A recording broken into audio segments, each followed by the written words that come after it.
तो भाई लोग कैसे हो आप लोग। तो स्वैलो द स्टार के नेक्स्ट नोवेल के एपिसोड नंबर 73 में आपका स्वागत है। तो चलिए शुरू करते हैं, लेकिन इससे पहले अगर आपने मेरे चैनल को सब्सक्राइब नहीं किया है तो सब्सक्राइब करके बेल आइकन दबाना ना भूलें। तो जैसा कि हमने पिछले एपिसोड में देखा कि लुओ फेंग ने उन स्पिरिट ऑफ नेचर को अपने फैमिली मेंबर्स को खिला दिया होता है और वो उन सबको बताता है कि हमारे रिलेटिव वाले अभी भी जिंदा है। अब ये सुनकर उसके पेरेंट्स बहुत ज़्यादा एक्साइटेड हो जाते हैं और यहाँ पे फैमिली ड्रामा है तो मैं इन्हें स्किप करता हूँ वरना वीडियो बोरिंग हो जाएगी। अब लू फेंग उन सबको सारी बातें बता देता है और इसके बाद वो लोग उनसे मिलने जाने का फैसला करते हैं और फिर थोड़ी देर बाद ही लू फेंग तियानजान सिटी में चला जाता है और वहाँ पे वो लोग कार से जाने के लिए निकल जाते हैं। अब तियानजान के सिटी के डायरेक्टर को दिखाया जाता है जिसके पास एक रिपोर्ट आता है और जब वो रिपोर्ट को देखता है तो उसमें लू फेंग के बारे में होता है कि लू फेंग यहाँ पे आया हुआ है। अब ये देखकर वो भी शॉक हो जाता है और वो अपने नंबर 1 सीनियर ऑफिसर को कॉल करता है और इसकी न्यूज़ पूरी जगह फैल जाती है कि लू फेंग तियानजान सिटी में आया हुआ है। अब हालांकि लू फेंग अपने प्रोफाइल को लो रखे हुए था, इसलिए वो एक नॉर्मल सी कार में वहाँ पे अपने आंट के घर गया होता है। अब वो वहाँ पर जाके जब बेल बजाते हैं तो एक ओल्ड मैन वहाँ आता है और कहता है कि अभी घर पर कोई नहीं है और वो लोग जितने भी हैं वो लोग हॉस्पिटल गए हुए हैं। अब लू फेंग अपने स्पिरिट एनर्जी को यूज करके पता लगाता है तो वहाँ सच में कोई नहीं होता है। अब लू फेंग उनसे हॉस्पिटल का नाम पूछते हैं तो वो कहते हैं कि वो लोग इस समय तियानजान सिटी के बेस्ट हॉस्पिटल में हैं। अब वो ओल्ड मैन रहीसी अपने लू फेंग के सामने दिखा रहा होता है, लेकिन उन्हें क्या पता कि लू फेंग क्या चीज़ है। अब ये सब जानकर लू फेंग के पेरेंट्स खुश हो जाते हैं और वो लोग इस बात पे खुश होते हैं कि उनके आंट लोग अच्छी लाइफ जी रहे हैं, ना कि दर दर भटक रहे हैं। और यहाँ पे हमें बबाता से पता चलता है कि लू फेंग का लिटिल ब्रदर स्टॉक मार्केट में लगा हुआ था और वो वहाँ पे कम्पिटिट कर रहा होता है। अब वो लोग उस लेडी से मिलने जाते हैं और फिर यहाँ से फैमिली ड्रामा है तो मैं इसको भी स्किप कर रहा हूँ। अब वो लोग जब उनसे मिलते हैं तो वहाँ बातचीत होती है और वो सब वहाँ पे मिलते जुलते हैं और उसमें खुशी का माहौल चल रहा होता है, लेकिन उस खुशी को बिगाड़ने के लिए कुछ लोग वहाँ पे गेट को धक्का देते हुए अंदर आ जाते हैं। अब वो लोग 3 थे और उनके आते ही लू फेंग के आंट के फैमिली का एक्सप्रेशन पूरी तरह से चेंज हो गया होता है। अब आंट का बेटा जिसका नाम टांग योंग किन था वो उन सब से यहाँ आने का कारण पूछता है तो वो लोग कहते हैं कि तुम्हारे पास सिर्फ 3 दिनों का समय है और वो उसे धमकी देते हुए कहता है कि तुम्हें तो मेरे गुस्से के बारे में पता ही होगा।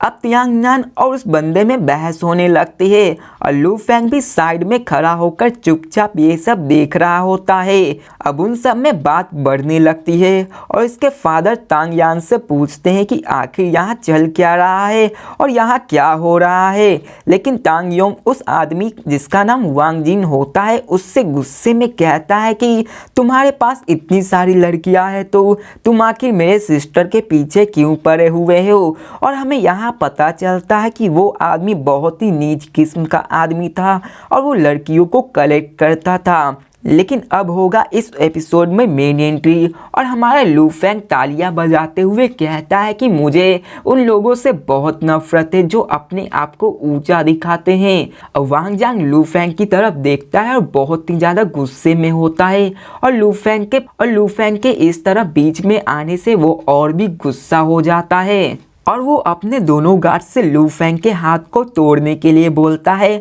और वो गार्ड्स भी हंसते हुए लू फेंग के हाथ तोड़ने के लिए आगे चले जाते हैं, लेकिन उन सबको लू फेंग के बारे में कहाँ ही पता होगा। लेकिन तभी तांग क्यून उन्हें रोकता है और कहता है कि तुम सब रुक जाओ, मैं वादा करता हूँ लेकिन ऐसा मत करो, ये लोग मेरे ब्रदर्स हैं। अब उसे लग रहा था कि लू फेंग कमज़ोर है और वो अपने ब्रदर के लिए चिंतित भी था। अब इसे देखकर वांग जियान हंसने लगता है और अपने गार्ड्स को पीछे हटने के लिए बोल देता है और कहता है कि मेरा दिल बड़ा है, जाओ मैं तुम्हें माफ कर देता हूँ और इस बार जाने देता हूँ। लेकिन तभी पीछे से आवाज आती है जो कहती है कि मैंने कभी ये एक्सपेक्ट नहीं किया था कि मैं ऐसे सिचुएशन में इस क्वाटो हेडक्वार्टर सिटी में होंगे। और जब सब लोग उधर देखते हैं तो वो कोई और नहीं फिर से लू फैंग ही होता है। अब वांग जियान को और भी ज़्यादा गुस्सा आ जाता है और कहता है कि लगता है तुम्हें अपनी ज़िंदगी प्यारी नहीं है। और योंग किंग भी अपने लू फैंग को इन सब में इंटरफेयर करने को नहीं बोलता है और वो कहता है कि वांग जियान इस सिटी के वांग फैमिली का एक मेंबर है और इनकी बहुत चलती है इस सिटी में और ये अपने फैमिली का फर्स्ट हायर होने वाला भी है और इसकी मदर इस सिटी का मेन मिलिट्री सेक्टर में है। लेकिन लू फैंग टांग योंग को बोलता है कि तुम मेरे भाई हो और वो वांग जियान के पास चला जाता है। अब उससे ऐसा देख वांग जियान लू फैंग से कहता है कि कौन हो तुम?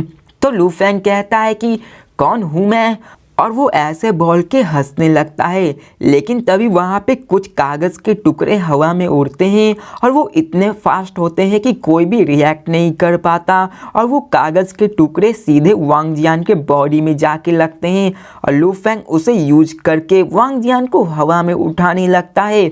और उस कागज़ के टुकड़े के कारण उस वांग जियान को चोटें भी लगी होती है जिसके कारण ब्लड बहने लगता है। लेकिन लू फैंग के स्पीड पावर के सामने वो सारी चीज़ें फ्लोट कर रही होती है। और यहाँ पे कहूँ तो सीरीज का सबसे कोल्डेस्ट मूवमेंट आता है। और हमने वैसे तो लू फैंग को शो ऑफ करते हुए नहीं देखा है, लेकिन यहाँ पे जो होने वाला है आप लोग भी कहोगे यार ये बेस्ट मूवमेंट के जैसा ही है। अब लू फैंग के स्पीड पावर के कारण वांग जियान पैरालाइज हो जाता है और वो सिर्फ अपने बोलने की अनुमति दे रहा होता है। अब लू फैंग के इस कारनामे से वो पूरी जगह साइलेंट हो जाती है और वांग जियान के 2 गार्ड्स भी पूरी तरह से हैरान हो गए थे और उन्हें पता चल गया होता है कि उनका एनिमी एक स्पिरिट रीडर है और वो उनका चाह कर भी कुछ नहीं बिगाड़ सकते। अब सारे लोग लू फैंग और उसके फैमिली की ओर ही देखने लगे थे और सब सोचते हैं कि ये बंदा कौन है, आखिर कहाँ से आया है, आखिर इसकी फैमिली बैकग्राउंड क्या है। वांग जियान अपने डांटों को पीसते हुए लू फैंग से कहता है कि तुम्हारी हिम्मत कैसे हुई मुझे हाथ लगाने की। अब इतने गुस्से को देख लू फैंग कहता है कि अगर मैं तुम्हें तुम्हारे ही शब्दों में जवाब दूं तो तुम मेरे लिए एक चींटी के बराबर हो। लेकिन वांग जियान अभी भी नहीं रुकता और वो कहता है कि लगता है तुम्हें अभी भी अपनी जिंदगी प्यारी नहीं है। अब ये सुनकर लू फैंग कहता है कि मैं अपनी मौत को देख रहा हूँ, आखिर तुम्हारे लिए कौन ही मुझसे अपना बदला लेगा? क्या तुम्हारी मॉम जिनका मिलिट्री सेक्टर में कनेक्शन है, या फिर चाइना का नंबर 1 पर्सन जियान यी, या फिर तुम्हारी वांग फैमिली जो कि एचआई अलायंस के 9 बड़े फैमिली में से एक है, आखिर कौन तुम्हारा इसका बदला लेगा? या फिर तुम बात कर रहे हो एचआई अलायंस के सबसे हाईएस्ट पोजीशन जिसका नाम इसाडोरा है, क्या तुम उससे मदद लोगे? और फिर इतना कह के लू फैंग अपने फोन को निकालता है और उसने जियाइन और एचआई अलायंस के हेड इसाडोरा का फोन नंबर दिखाता है और वो कहता है कि अगर तुम इसे अपने बदला लोगे तो तुम्हें दूसरे नंबर को भी देखना चाहिए जो कि किसी और का नहीं होंग का होता है। तो भाई लोग इसी के साथ ये वीडियो भी खत्म होती है। तो मिलते हैं नेक्स्ट वीडियो में और देखते हैं कि वांग जियान का क्या रिएक्शन होता है जब वो इतने सारे पावरफुल पर्सन के नंबर्स को लू फैंग के मोबाइल में देखेगा। तो मिलते हैं नेक्स्ट वीडियो में, तब तक के लिए बाय।